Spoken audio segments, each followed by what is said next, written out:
Alright, I'm gonna quickly try and go through the wiring for this Bluetooth car project. So your first wire is coming from ground, so that's gonna go to your ground of your breadboard right here in the blue rail. Your next wire is coming from pin 13. That's going all the way over to here to your resistor, which goes to your LED, which goes to the ground rail. That will allow you to test whether or not your Bluetooth connection is good. The next wire is coming from pin 11, and it goes to the RXD of your Bluetooth module over here.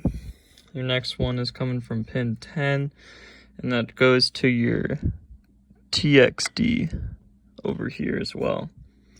The next one we're looking at is pin 8. Pin 8 is going to the second pin on your L298 motor driver.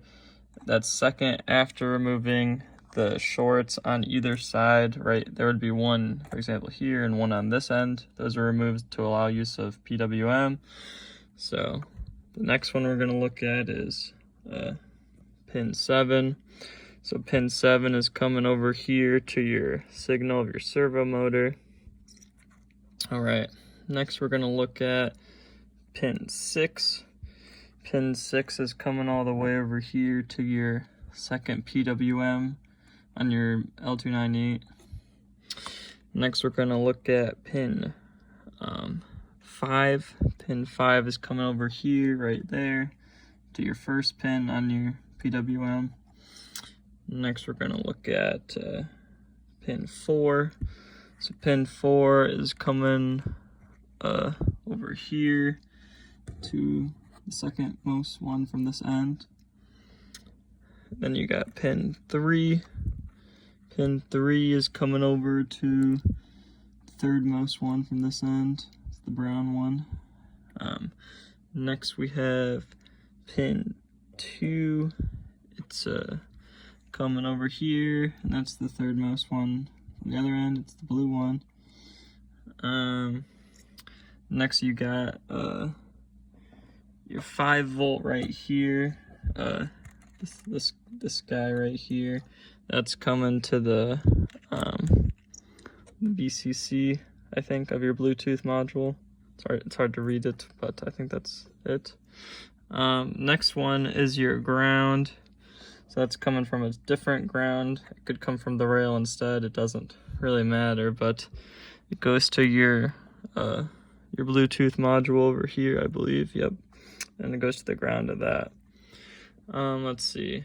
So for me, you can choose to do your power however you choose, but the way I did my power was I did a 9-volt connected to barrel plug connected to power the Arduino. And then I used 3 battery packs with 4 rechargeable AA rechargeable batteries inside of them. So the thing to keep in mind about rechargeable batteries is that rechargeable batteries operate nominally about 1.2 volts rather than 1.5 volts.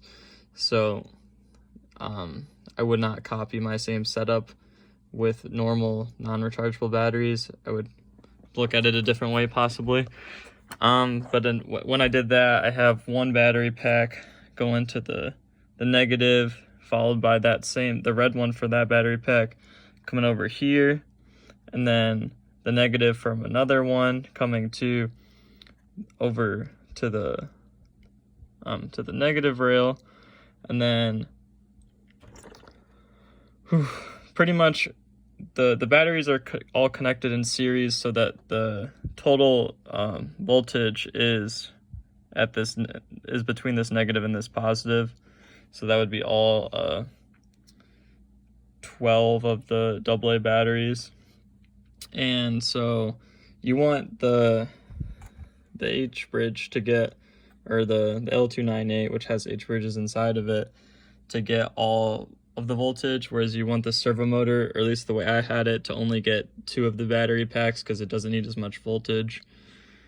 As for the wiring for the L298 to the motors themselves in the back, you might have to switch to just test 2 of them. So they come from these like screw things right here, and one will go to one. I soldered mine, but one will go to one end, one will go to the other end, and pretty much if it's not moving forward when it's supposed to, then just plug these into the opposite one. Same for the other side.